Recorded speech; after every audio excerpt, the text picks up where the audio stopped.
The toast was to her cousin's engagement, but the map held up for all to admire was Dorothea Penrose's work. She did not speak. She simply watched her aunt accept the praise and felt the familiar, cold weight of a lie settle in the room. She kept her hands perfectly still in her lap, the fine muscles in her fingers remembering the precise drag of the pen, the delicate wash of color for the waterways, the stippled texture of the woodlands. It was a map of the Combe Norton estate, commissioned by Sir Everett, a man whose eyesight was failing, but whose pride was not. And here was her aunt, Lady Honora Penrose, preening under his compliments. "Such a delicate hand, Lady Honora," Sir Everett boomed, squinting at the parchment. "A remarkable skill for a lady."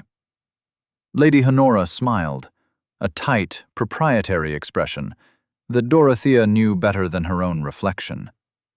"One does what one can to be useful, Sir Everett. A simple hobby." A hobby that paid for the lace on her cousin Rosamond's gown. A hobby that kept their modest house in Merivale from crumbling into genteel poverty. Dorothea's hobby was the foundation upon which the house of Penrose stood, and she was its invisible, unacknowledged architect. She lowered her gaze to her plate, where a slice of cold ham sat untouched. Her portion was always the smallest. Her dress was always the plainest, a dull gray poplin that had been her mother's. At 24, she was a shadow in her own home, a useful tool to be kept in a box until needed, then put away without a word of thanks. Her cousin Rosamond, flushed with champagne and happiness, caught her eye and gave a little, pitying smile. Rosamond was not cruel, merely thoughtless, a flower raised in a greenhouse who could not comprehend the labor of the gardener. To Rosamond, Dorothea was simply Dorothea. Quiet, odd, clever with pens and inks, and destined for nothing more. The conversation turned to the great man of the county, the reclusive Duke of Kestrel Chase. He had returned from the wars in the peninsula, a changed man, they said.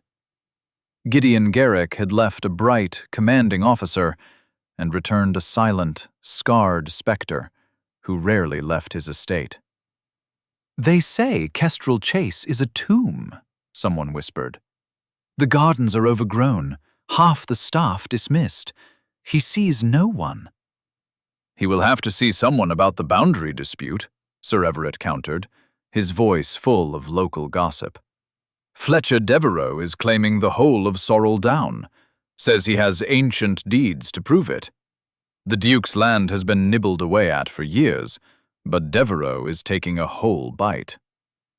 Lady Honora's eyes, sharp and calculating, flickered towards Dorothea for a fraction of a second. It was a glance that held an entire ledger of accounts and opportunities. A ducal commission. The thought was so loud in the room that Dorothea felt she could hear it ringing. A dispute over land required one thing above all others: a map. A true map. Later that night, in her small, cold attic room, Dorothea worked by the light of a single candle. Her real work. She was not drawing for money, but for memory. On a fresh sheet of vellum, she was recreating a map of Kestrel Chase from the old parish surveys she had studied years ago, committing them to heart as other girls did poetry. Her father had been a surveyor, a man of lines and laws, and he had taught her the language of the land. He had left her nothing but his tools, a dented silver compass, a set of worn pens, and a mind that saw the world in contours and elevations. Her aunt's voice cut through the quiet of the house. "Dorothea, put out that light. Do you mean to burn us all down for your scribbling?" Dorothea carefully blotted the ink, capped the bottle, and slid the unfinished map beneath her thin mattress. She did not answer. She had learned long ago that silence was her only armor. As she lay in the dark, she thought of the Duke, a man who lived in a cold, neglected house, surrounded by land that was being stolen from under him. She felt a strange, quiet kinship. She, too, was a resident of a cold house, her own talents stolen and sold by another. The next morning, Lady Honora summoned her to the parlor. The air was thick with purpose. "The Duke of Kestrel Chase requires a new survey of his southern boundary," she announced, as if it were a society invitation. "Sir Everett has recommended my services." My services. The word hung there. "You will accompany me, of course, as my assistant. You will carry the instruments and say nothing unless spoken to. Is that understood?" "Yes, Aunt," Dorothea said. Her voice was level, betraying nothing. But inside, a tiny, unfamiliar spark ignited. She would be going to Kestrel Chase. She would see the land for herself, the land she already knew by heart. She would take her father's compass. It always pointed true. And for the first time in a long, long while, she felt it pointing her towards something other than this gray, silent life of hers. The journey to Kestrel Chase felt like a passage into another world. The lanes grew narrower, the trees older and more imposing. The iron gates, decorated with the hunting hawk that gave the estate its name, were rusted at the hinges. A grim-faced gatekeeper let them pass with a grudging nod. The parkland beyond was beautiful, but wild. The grass long and strewn with wildflowers, the great oaks untrimmed. It was a place of melancholy grandeur, a sleeping giant of an estate. Lady Honora sniffed disapprovingly. Neglect. Utter neglect. What can one expect from a man who talks to no one? The house itself was a vast Jacobean pile of gray stone, its many windows like vacant eyes. A single plume of smoke rose from one of its dozens of chimneys. As their hired carriage drew up, the great oak door opened and a man appeared. He was not a butler. He was tall, dressed in plain, dark country clothes, with a harsh, unsmiling face. A jagged scar ran from his left temple to his jaw, pulling the corner of his mouth into a permanent, grim line. His eyes, a startlingly pale gray, were fixed on them. "Lady Honora Penrose?" His voice was low and rough, like stone grating on stone. "I am Kestrel Chase."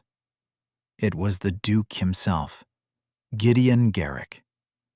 Lady Honora, flustered for a rare moment, curtsied deeply.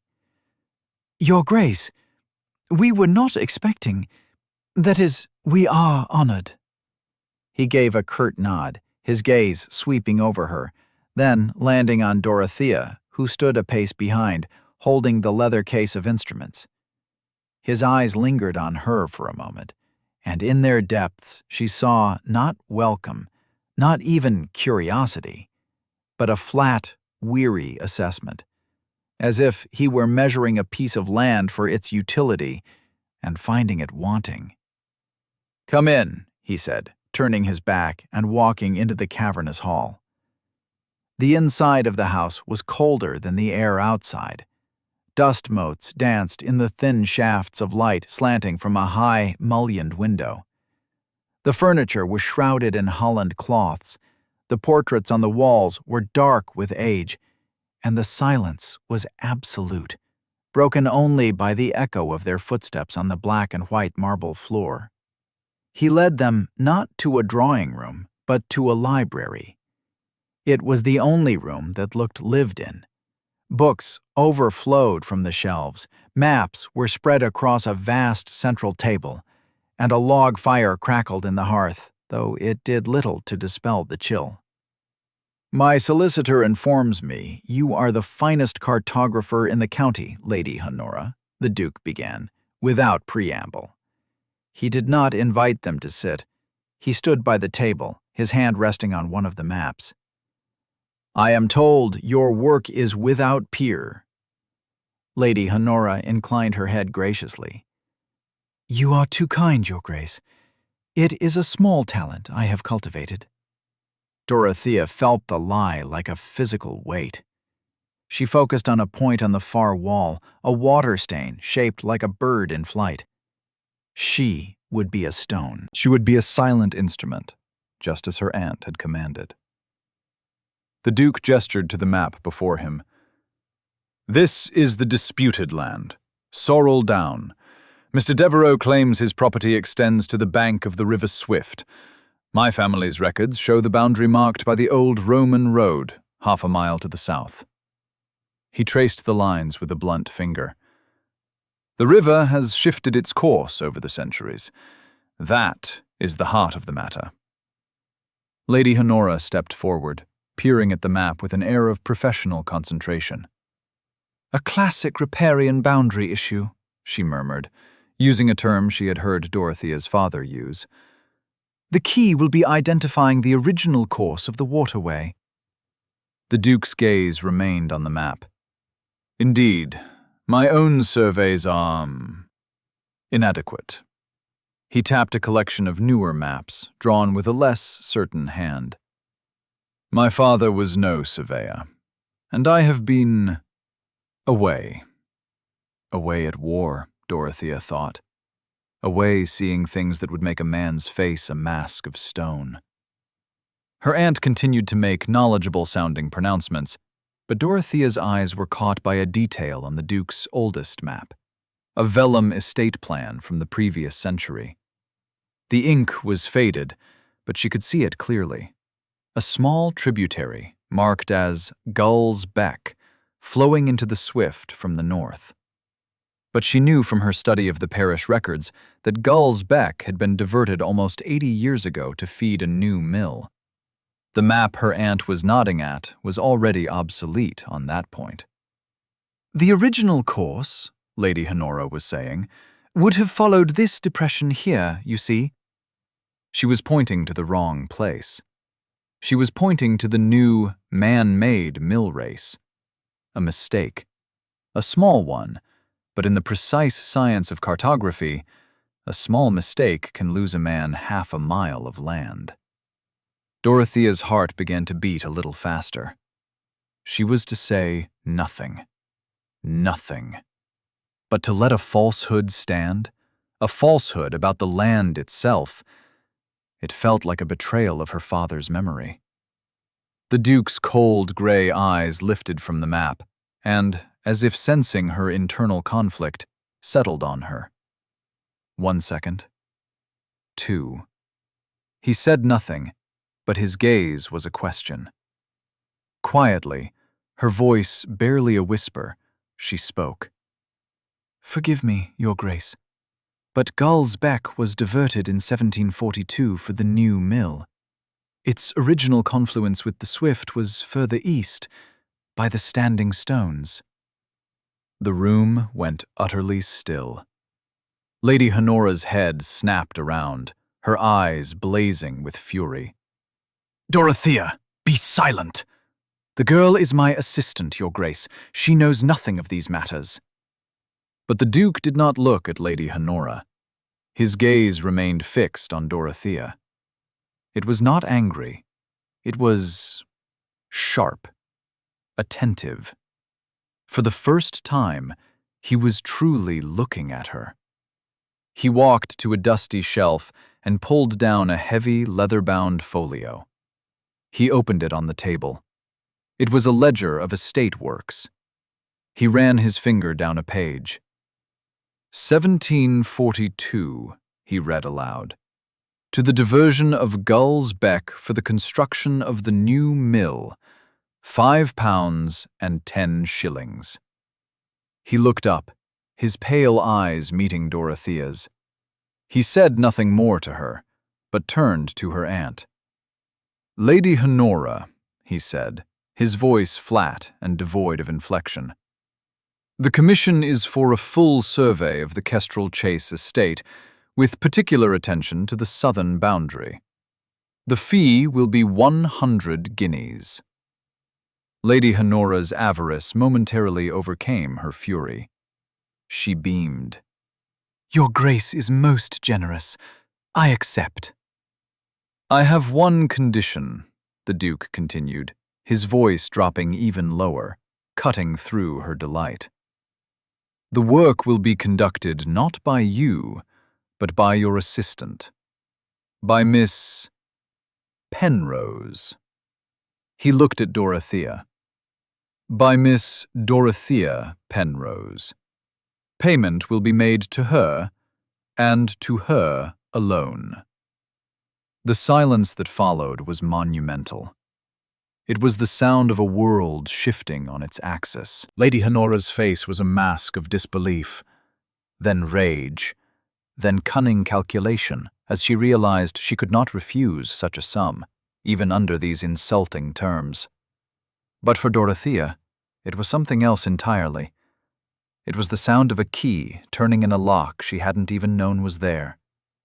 The Duke of Kestrel Chase had not just seen her, he had heard her. And in his cold, quiet way, he had chosen the truth over the performance. For the first time in her life, her work would be her own. The arrangement was as stark and unadorned as the Duke himself. Dorothea was to spend her days at Kestrel Chase, granted full access to the estate and its archives. She would work alone. A room was prepared for her, not a guest room, but a small, disused study adjoining the library, with a sturdy table and good north-facing light. It was more than she had ever had. Her aunt had been apoplectic on the carriage ride home, a silent, simmering fury that was far more terrifying than any shouting. When they had reached their house in Merivale, she had finally spoken. "You will give me the money, girl. Every penny. Do you understand? You have humiliated me, but you will not cheat me." Dorothea had simply nodded. The money was secondary. The work was everything. On her first morning, she arrived on foot, having walked the 2 miles from the town. She carried her father's instruments in their leather case and a satchel with her own paper and inks.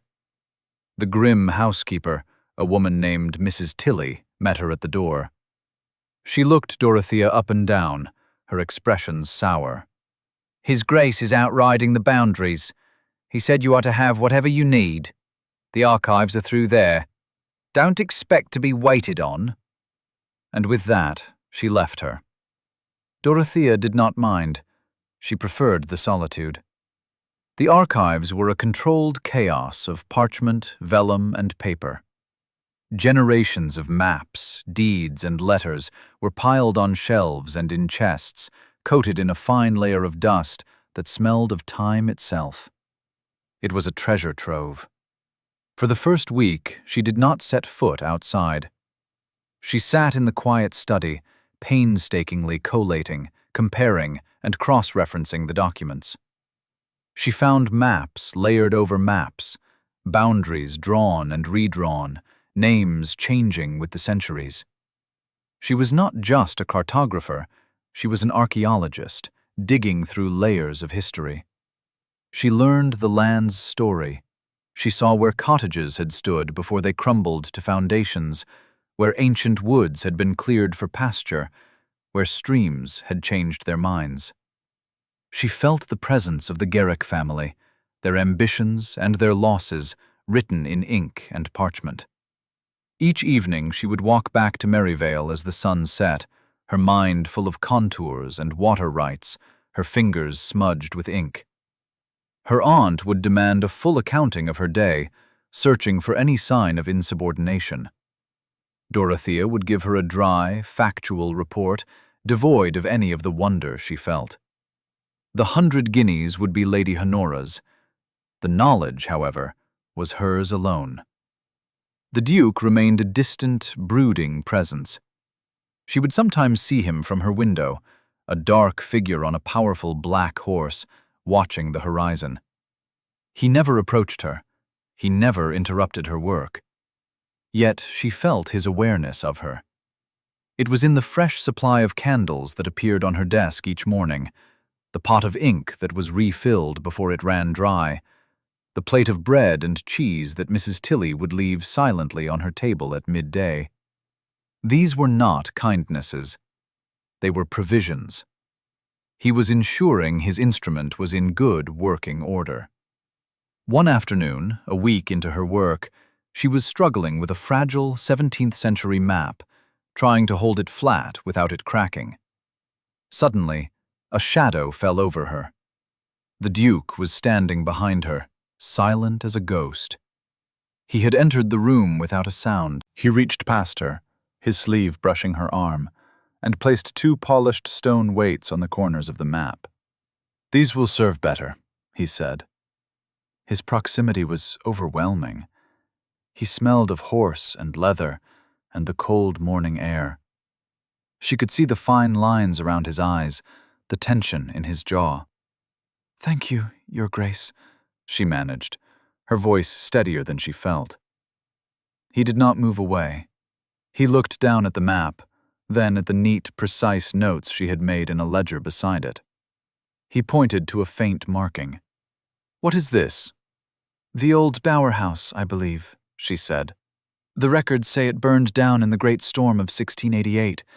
The foundations should be just north of the copse, here." She indicated the spot on a modern map. He was silent for a long moment, studying her work. "No one has read these documents in 50 years, he said. It was not a question. It was a statement of fact. "The land remembers," she replied quietly, "if one knows how to listen." He looked at her then, a long, searching look. It was not the flat, assessing gaze of their first meeting. It was something else. It was not pity. It was something harder and more respectful. He seemed to see past the dull gray dress and the severe hairstyle, to the mind behind them. "Continue," he said, and left as silently as he had come. From that day, a subtle change occurred. The midday tray Mrs. Tilly brought now included a cup of hot, sweet tea. One day, finding the air in the study stifling, Dorothea opened the window to the neglected gardens. The next morning, she found a small vase on her windowsill containing a single, perfect white rose, its petals just beginning to unfurl. She knew it was not the Duke's doing. It was Mrs. Tilly. It was a signal, a gruff, unspoken approval. The house was beginning to accept her. As her understanding of the archives grew, she knew she had to walk the land itself. She began spending her afternoons pacing the disputed boundary, her father's compass in her hand. She followed the sluggish, meandering course of the Swift, her boots sinking into the soft earth. She scrambled up the gorse-covered slope of Sorrel Down, feeling the wind whip her skirts around her ankles. It was on one of these excursions that she truly began to understand the Duke's problem. The land was porous, its boundaries blurred by time and neglect. Fences had fallen, marker stones had been moved or swallowed by the earth. Tenants on both sides of the supposed line grazed their animals where they pleased. It was a quiet, creeping invasion, happening an inch at a time over decades. Her work was to give the Duke back his certainty, to draw a line in the earth that could not be disputed. One afternoon, while tracing the line of the old Roman road, she saw him. He was sitting on his horse on the crest of a nearby hill, watching her. Just watching. She did not wave or acknowledge him. She simply continued her work, using her pace to measure distance, making notes in her book. She was a professional, conducting her business. When she finally looked up again, he was gone. But that night, as she packed her things, she found a heavy woolen cloak draped over the back of her chair. It was not new, but it was of the finest quality, and it was warm. There was no note. None was needed. The days settled into a rhythm. Mornings in the archives, afternoons on the land. The quiet transformation was not just in the house, but in her. The pinched, perpetually braced look on her face began to soften. There was color in her cheeks from the wind and sun. She felt a sense of purpose that was wholly her own. She was not just a tool. She was the artist. The map she was creating was a masterpiece of detail and accuracy, far superior to anything she had made for her aunt. This was her legacy. The first challenge came not from the Duke, but from his neighbor. One bright afternoon, as she was taking sightings near the river, a man on a fine chestnut mare approached her. He was handsome, dressed in the height of fashion, with a charming smile that did not quite reach his eyes. "Miss Penrose, I presume," he said, doffing his hat. "Fletcher Devereux, at your service. I am the Duke's neighbor. I must say, it is a novel sight to see a lady so industriously engaged." Dorothea met his gaze coolly. "Mr. Devereux, I am conducting a survey for His Grace." "Ah, yes. The Duke's little project." His tone was patronizing, dismissive. "A fascinating hobby for you, I'm sure. But you must not let him fill your head with his fancies. The Garricks have always had a rather exaggerated sense of their own territory." He smiled again, a flash of white teeth. "Perhaps you would allow me to show you my own maps? Over a cup of tea at my home, Beaumont Hall. We could clear this whole matter up in an afternoon, I assure you." It was an attempt to bribe, to charm, to undermine her. She saw it instantly. "Thank you, Mr. Devereux," she said, her voice polite but firm. "But my commission is from the Duke of Kestrel Chase. I will be guided by the evidence in his archives and the truth of the land. Good day." She turned back to her work, effectively dismissing him. She heard him chuckle, a low, unpleasant sound. "A loyal little soldier. Very well. But do not say I did not warn you. Kestrel Chase is a place of shadows and secrets. Be careful what you unearth." The threat was veiled, but clear. He rode away, leaving a sense of unease in the quiet afternoon. He was not a man who liked to be thwarted. That evening, for the first time, the Duke was waiting for her in the library. "You met Devereux," he stated. "He saw you on the boundary." "Yes, Your Grace." "What did he want?" "He wished to show me his maps. I declined." A flicker of something, approval, perhaps, passed through his cold eyes. "He is a charming man," the Duke said, his voice laced with contempt. "My father thought so. He allowed Devereux to rationalize the boundaries for years. He trusted him.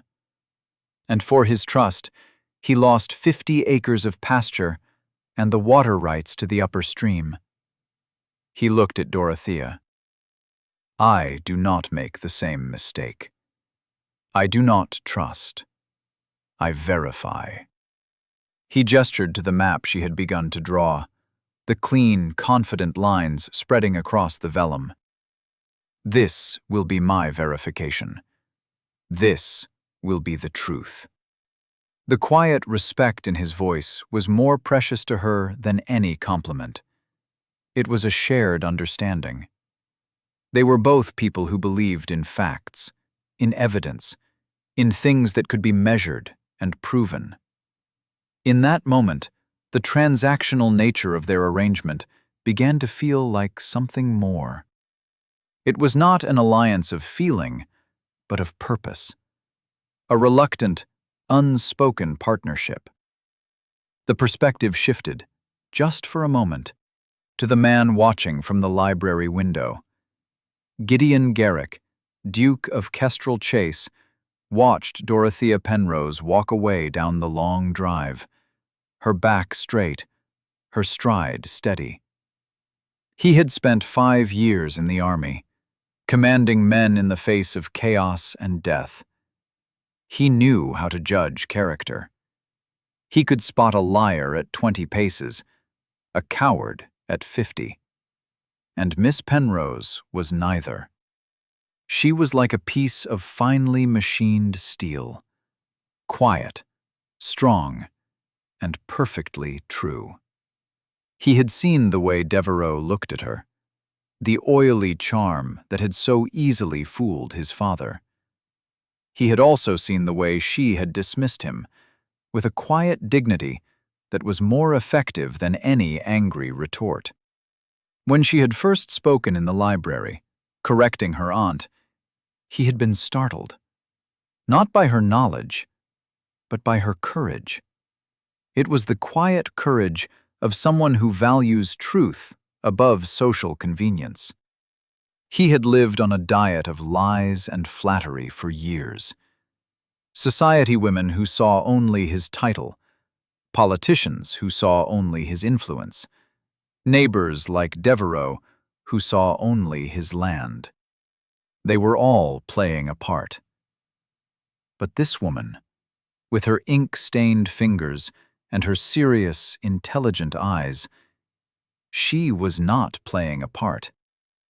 She was simply real. He had given her the commission despite her harpy of an aunt, and because he sensed her competence. It was a practical decision, but now, watching her bring order to his chaotic archives, seeing the life return to a small corner of his dead house, he felt something else. It was not a feeling he could name, for he had locked those words away long ago. But it was a sense of rightness, of a piece of his broken world clicking back into place. He looked at the map she was creating. It was more than a drawing. It was a resurrection. She was giving his estate back its memory, its history, its strength. She was giving him back his strength. He turned from the window. The house was still silent, still cold, but for the first time since his return, it did not feel empty. The whispers started in Maryvale the following week. At first, they were just murmurs, passed over teacups and card tables. It was unseemly, they said, for a young, unmarried woman to be spending her days alone at the home of a reclusive bachelor, no matter how noble. Lady Honora, far from defending her niece, fanned the flames with practiced insinuation. "Poor Dorothea," she would sigh to anyone who would listen. "She is so dedicated to her work. Perhaps too dedicated. The Duke is a powerful man. I do hope she is not overwhelmed." The implication was clear and venomous. Rosamond, her shallow but essentially decent daughter, looked uncomfortable. "Mother, surely you don't think—" "I think nothing, darling," Lady Honora would cut her off. "I merely worry for our family's reputation." The gossip was a weapon, and it was aimed directly at Dorothea's credibility. If her reputation was tarnished, her work, her map, could be dismissed as the product of a compromised woman, perhaps one influenced by the Duke for her own gain. Dorothea heard the whispers. She saw the way ladies in the town's shops would fall silent when she entered, the way they would watch her with a mixture of pity and morbid curiosity. It stung, but she refused to let it show. She held her head high and continued her work. Her shield was the truth, the hard, measurable facts of the land she was mapping, but the opposition was escalating. One morning, the Duke's estate manager, a dour man named Hobbs, came to her study. "A problem, miss," he said, twisting his cap in his hands. Someone moved the boundary markers on the western meadow during the night, pulled them up and set them a good 20 yards into our pasture. Did you see who did it? No, miss, but it's Devereux's work, sure as sunrise. He's testing us. Dorothea went with Hobbs to see the damage. The earth was clearly disturbed. It was a petty, provocative act. She spent the morning carefully resurveying the area, using the ancient oak tree mentioned in a deed from 1650 as her fixed point, and instructed Hobbs to replace the markers, this time sinking them in stone. When she returned to the house, the Duke was waiting for her. His face was like a thundercloud. Hobbs told me. I have corrected it, Your Grace. This is not the end of it, he said, his voice a low growl. Devereux is moving from whispers to actions. He means to discredit you, and through you, this survey. He paced the library like a caged wolf. He will produce some document, some forgery to challenge your findings. I know his methods. Dorothea looked at the map on her table. It was nearly complete. It was beautiful, precise, and true. Then I must be certain, she said, her voice calm and clear, that my work is unassailable, that it is supported by so much evidence that no forgery could stand against it. His pacing stopped. He looked at her, and the anger in his eyes was replaced by a grudging admiration. How? He asked. The parish records. The church keeps records of tithes, of burials, of land grants going back centuries. They are disorganized, but they are impartial. They will contain references to field names, to tenant farmers, to the very stream and road we are disputing. A forger might be able to create one false document, but he cannot fake an entire history. His lips pressed into a thin line. The vicar, Mr. Albright, is a friend of Devereux's. That does not matter, she replied. The documents are public record. He cannot deny me access. The next day she went to the parish church in Maryvale. The Reverend Albright was a portly man with a nervous disposition. He greeted her with a distinct lack of warmth, clearly having heard the gossip. When she requested access to the archives, he demurred. My dear Miss Penrose, they are in a dreadful state. Dusty, damp, not a place for a lady. I am not afraid of dust, Vicar, she said evenly. The Duke of Kestrel Chase requires any and all information pertaining to his estate's historical boundaries. The use of the Duke's name had its intended effect. Reluctantly, Albright led her to a small, cold room behind the vestry. He was right. The archives were a disaster. Parchment scrolls were stuffed into sacks. Ledgers were piled in damp corners. It would take weeks to sort through. For the next several days, she divided her time. Mornings at Kestrel Chase, refining her map. Afternoons in the cold, musty church archive, patiently sifting through centuries of village life. She sneezed from the dust. Her fingers grew numb from the cold. But she persisted. And she began to find them. Small pieces of the puzzle.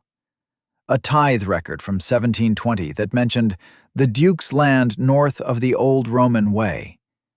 A burial entry for a shepherd who drowned in the Swift by Devereux's copse, which placed the copse firmly on the south side of the river. Each discovery was a small victory, another stone in the fortress of evidence she was building around her map.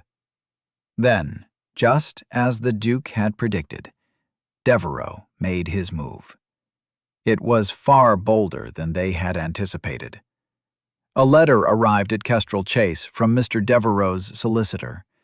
It stated that his client had recently discovered a most remarkable document, a hand-drawn map of the area, dated 1610, and signed by the royal cartographer of King James I.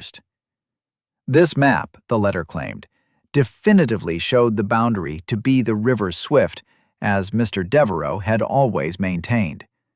A formal meeting was requested, to be held at Kestrel Chase, where this new evidence could be presented and the matter settled once and for all. "A royal map," the Duke said, crumpling the letter in his fist. "The man has audacity, I'll grant him that." Dorothea felt a chill that had nothing to do with the drafty library. A map from 1610, if authentic, would supersede almost everything in the Kestrel Chase archives. "It must be a forgery," she said, her mind racing. "The paper, the ink, the style of cartography, it would be incredibly difficult to fake." "Devereux has the money to hire the best," the Duke countered grimly. "He will have found a master forger in London. Someone who can replicate the aging of the parchment, the composition of the inks." He looked at her, his face a cold mask. For the first time, she saw a flicker of doubt in his eyes. The weight of his family's history, of his father's failures, seemed to press down on him. The forged map arrived 2 days before the scheduled meeting, sent by courier for their preliminary inspection. It was a masterful piece of work. It was drawn on what looked like genuine Jacobean vellum, the ink faded to a plausible sepia. The cartographic style, with its ornate compass rose and sea monsters in the margins, was perfect for the period. And there, clear as day, was the boundary line, drawn along the northern bank of the River Swift, granting all of Sorrel Down to the Devereux estate. Even the Duke's own solicitor, a cautious man named Mr. Finch, was shaken. He examined the document with a magnifying glass, his brow furrowed with worry. "Your Grace, this is very convincing." The watermark on the vellum appears correct for the period. If this is a forgery, it is the finest I have ever seen. The Duke said nothing. He stood by the window, his back to the room, looking out at the land he was in danger of losing. The solicitor left, promising to do what he could, but his tone was pessimistic. The great library felt vast and empty, the silence thick with impending defeat. Dorothea stood over the 2 maps, Devereux's beautiful, confident lie, and her own painstakingly drawn truth. All her work, all the hours in the archives, all the miles she had walked, it all seemed to count for nothing in the face of this audacious fabrication. Finally, the Duke turned from the window. He walked to the table and looked not at the maps, but at her. His face was unreadable, his pale eyes holding a chilling stillness. "Can you disprove this?" he asked. His voice was flat, devoid of warmth, of hope, of the quiet partnership that had been growing between them. It was a simple, brutal question. The test. He was not offering comfort or reassurance. He was asking for a fact, a weapon. He was the commander on the field, asking his specialist if the battle could be won. Her own fear and doubt threatened to overwhelm her. It would be so easy to say no, to admit defeat. But then she thought of her father, of his belief in precision and evidence. She thought of the whispers in the village, of her aunt's smug, triumphant face when she heard of this. She thought of this cold, lonely man who had, against all odds, given her a chance to prove her worth. She would not fail him. She straightened her shoulders and met his gaze without flinching. Her voice, when she spoke, was quiet but perfectly steady. "I do not know if I can disprove his map," she said, "but I can prove that mine is true. There is a difference." He raised a skeptical eyebrow. "How?" "A forger can replicate the past," she explained, her mind working with cold clarity. But he cannot invent a new one. A forger works with ink and paper. I have been working with history. He has created one document. I have gathered 100. She did not plead. She did not make emotional appeals. She stated her strategy as if it were a geometric proof. I need the rest of the parish records, and I need access to your estate's oldest tenancy agreements, the ones from before 1610. A spark of something returned to his eyes. The flat, dead look was replaced by the sharp, assessing glint she had seen on the first day. He was listening. "Find the proof," he said. It was not a plea. It was a command. And it was a declaration of trust. He was placing the fate of his ancestral lands, his name, his honor, squarely in her hands. "I will," she said. The day of the meeting dawned grey and overcast, the sky pressing down on the ancient stones of Kestrel Chase. A fire had been lit in the great hall, a room that had not been used in years. The shrouded furniture had been uncovered, revealing dark, heavily carved oak. It was a room built for judgment. Mr. Fletcher Devereux arrived with his solicitor, radiating confident charm. He greeted the Duke with a familiarity that was almost insulting. "Your Grace, a difficult day, but a necessary one. Better to have these things settled between gentlemen." Lady Honora and Rosamond arrived shortly after, invited by Devereux as witnesses to his triumph. Lady Honora's face was a study in smug vindication. Rosamond just looked nervous, her gaze darting around the intimidating hall. The final guest was Lady Sutcliffe, a formidable dowager in her 70s, with eyes as sharp as a hawk's. As the local magistrate's widow, and a significant landowner in her own right, she had been mutually agreed upon to act as an impartial arbiter. She nodded curtly to the assembly, her expression giving nothing away. "Let us begin," she said, her voice crisp. "Mr. Devereux, you may present your evidence." Devereux's solicitor, with a theatrical flourish, unrolled the forged map on the great central table. It looked magnificent in the firelight, a piece of history come to life. He explained its provenance, a story about it being discovered in a dusty chest inherited from a distant relative. It was a plausible, well-rehearsed tale. Lady Sutcliffe examined the map closely, her sharp eyes missing nothing. "Impressive," she conceded. "If authentic, it would indeed be compelling." Devereux smiled, a predator's smile. He glanced at Dorothea, who stood silently beside a second, smaller table, on which her own map lay covered by a cloth. His look was one of pure, condescending pity. Then Lady Sutcliffe turned her gaze to Dorothea. "Miss Penrose, your response?" All eyes in the hall fixed on her. She felt the weight of their expectations, their scorn, their hope. Her heart hammered against her ribs, but her hands were steady as she removed the cloth from her map. It looked plain and modern next to Devereux's ornate forgery. "My map is not from 1610, Lady Sutcliffe," Dorothea began, her voice clear and carrying in the large room. "It is from last week. It is not based on a single document, but on hundreds.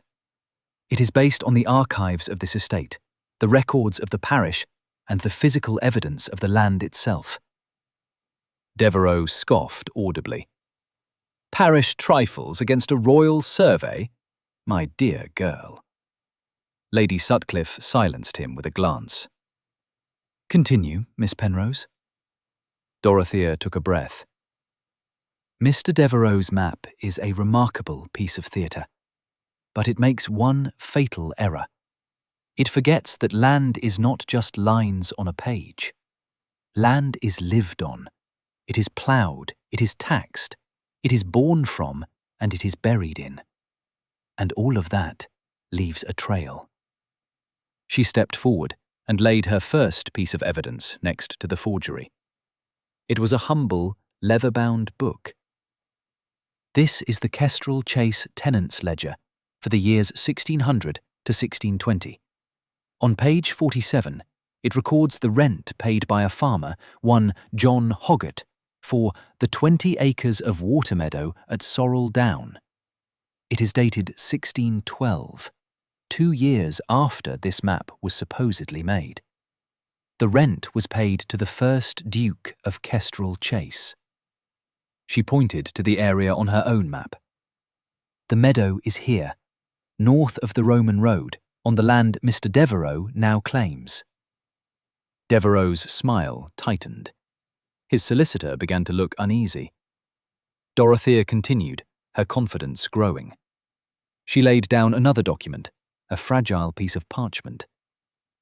This is a tithe receipt from the parish of Merivale, dated 1615. It shows the Duke paying a tithe on his flock of 300 sheep, grazed, and I quote, on the high pasture of the down. The land Mr. Devereux's map gives to his ancestor. She went on, her voice calm and relentless. She produced a marriage contract from 1625 that used the ancient Roman road as a boundary marker. She presented a sworn deposition from a court case in 1640 about stolen sheep, where a witness described chasing them across the Duke's land at Sorrel Down and down to the river. Each document was a small, humble truth. A farmer's rent, a church tax, a local dispute.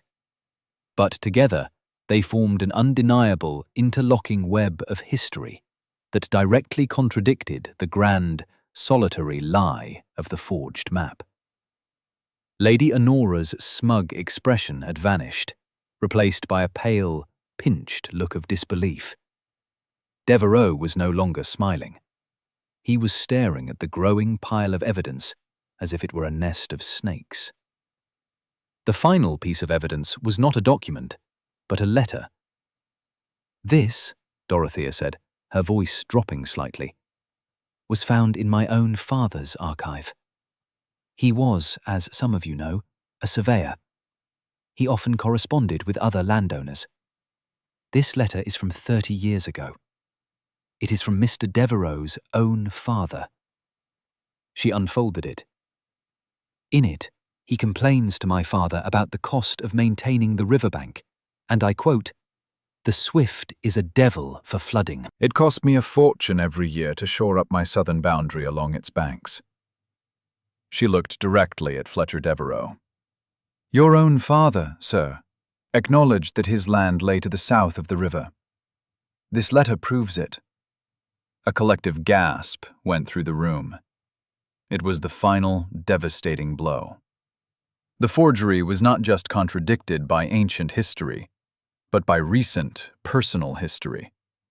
The silence in the hall was absolute.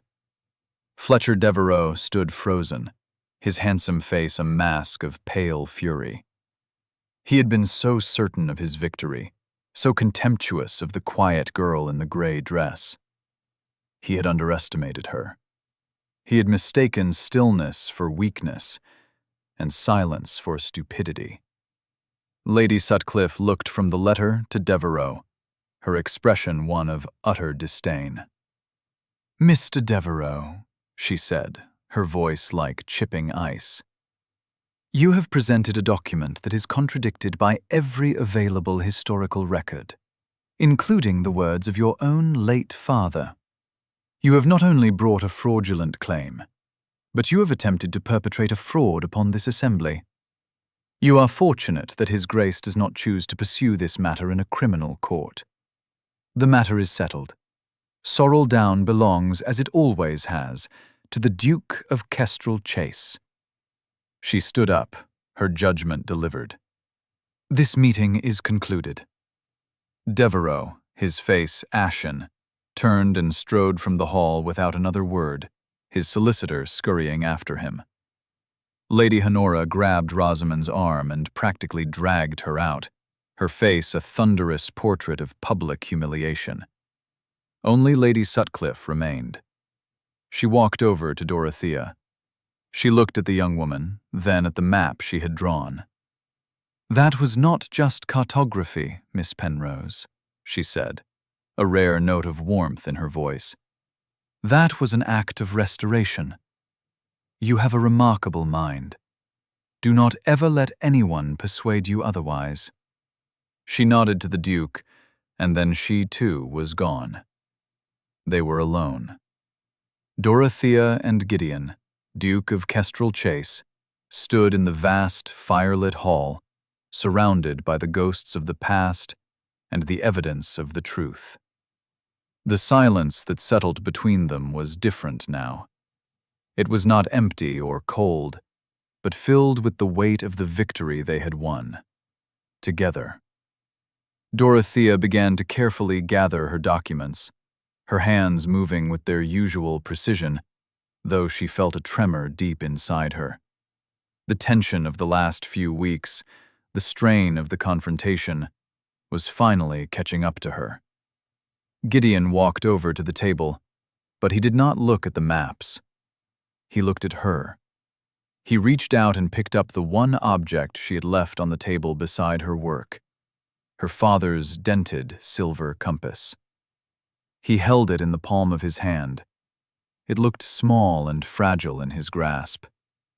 "This compass tells the truth," he said, his voice low and rough with an emotion she had never heard from him before. "And so do you."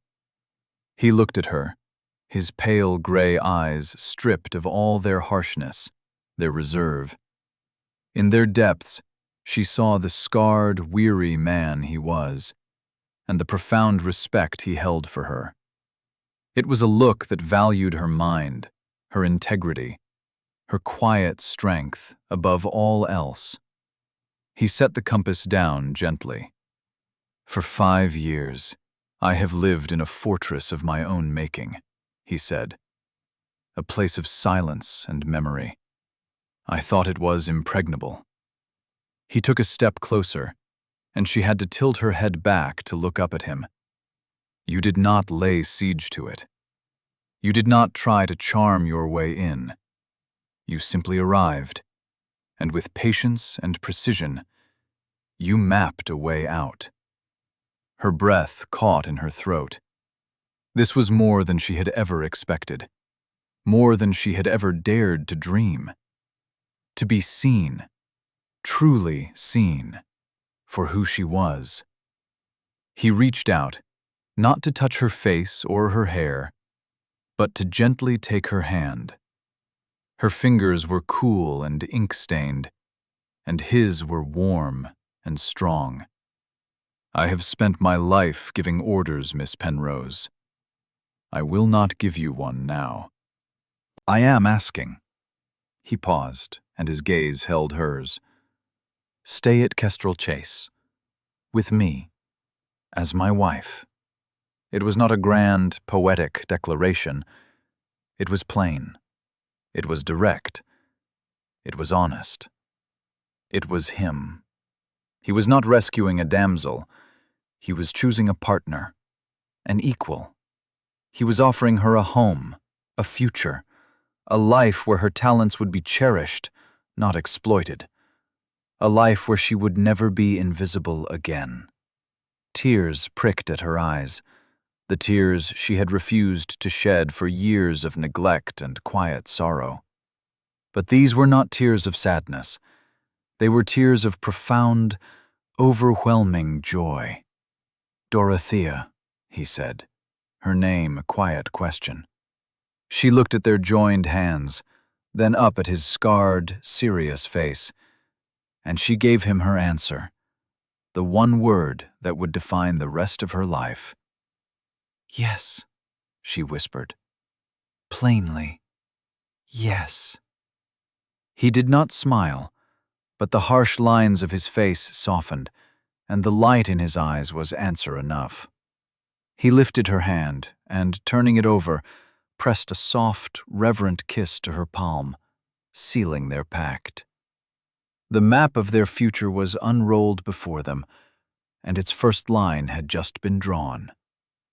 Together. 1 year later, sunlight streamed through the tall library windows of Kestrel Chase, falling across a room transformed. The Holland cloths were gone, the dark wood polished to a warm gleam. Bright new rugs lay on the floor, and vases of flowers from the newly revived gardens stood on every surface. The house was no longer a tomb. It was alive. Dorothea, now the Duchess of Kestrel Chase, stood beside her husband, looking down at the great table. But instead of a single map, the table was covered with the beginnings of a magnificent atlas. It was their joint project, a complete, definitive survey of the entire ducal estate, from its grandest forests to its humblest tenant farms. Her work had not ended with their marriage. It had expanded, becoming the heart of their shared life. Gideon pointed to a section detailing the northern woodlands. "If we reroute the logging path here," he said, tracing a line with his finger, "we can avoid the oldest oaks. Hobbs agrees it's the better way." She nodded, making a neat annotation on the draft. "And Mrs. Tilley says the cottage at Merrowdean needs a new roof before winter. I've marked it here." Their conversations were a tapestry woven from the practical and the personal. They were rebuilding the estate, not just its finances and its boundaries, but its soul. They were partners in every sense of the word. A letter had arrived that morning, on cheap paper, the handwriting stilted and uncertain. It was from Rosamond. She had finally broken from her mother's suffocating influence and married a quiet country curate. In the letter, she offered a clumsy but sincere apology for her years of thoughtlessness. "I see now that you were the strong one all along," she had written. Dorothea had felt a quiet sense of closure. She did not need the apology, but she was glad Rosamond had found the courage to offer it. Of Lady Honora, there was little news. She had retired to Bath in a cloud of disgrace and debt, her reputation in the county ruined. Fletcher Devereux had sold his estate and gone abroad. Their world had moved on, leaving them behind. Mrs. Tilley entered the library, carrying a tray with tea and biscuits. She smiled, a real, warm smile that Dorothea had once thought her incapable of. "A letter for you, Your Grace," she said, placing it beside the teapot. The address was from a renowned instrument maker in London. Dorothea opened it. Inside, cushioned in velvet, was a new set of surveying tools. A gleaming silver compass, an ivory ruler, pens with polished brass fittings. It was a gift from Gideon. She looked up at him, her heart full. "They are beautiful," she said. "Only the best for the finest cartographer in England," he replied, his voice soft. She admired the new instruments, their perfect, unused shine. Then she reached into the pocket of her dress and took out her father's old compass. It was dented, the silver worn, the glass scratched. She placed it in the center of the new velvet case, right beside its gleaming replacement. It had guided her here. It was a symbol of her past, a testament to her father's legacy, and the unlikely key that had unlocked her future. It had pointed her towards the truth, and in doing so, had led her to love. Gideon placed his hand over hers, his fingers covering the old, dented compass. The house was warm, the gardens were blooming, and the future stretched before them, a wide and beautiful country waiting to be mapped. Together. We'll take a very short break. If you don't want to miss new stories, please subscribe to the channel. Thank you for listening to the story all the way to the end. Please tell us which city you're watching from and what the story made you feel. Don't forget to subscribe so you won't miss new stories.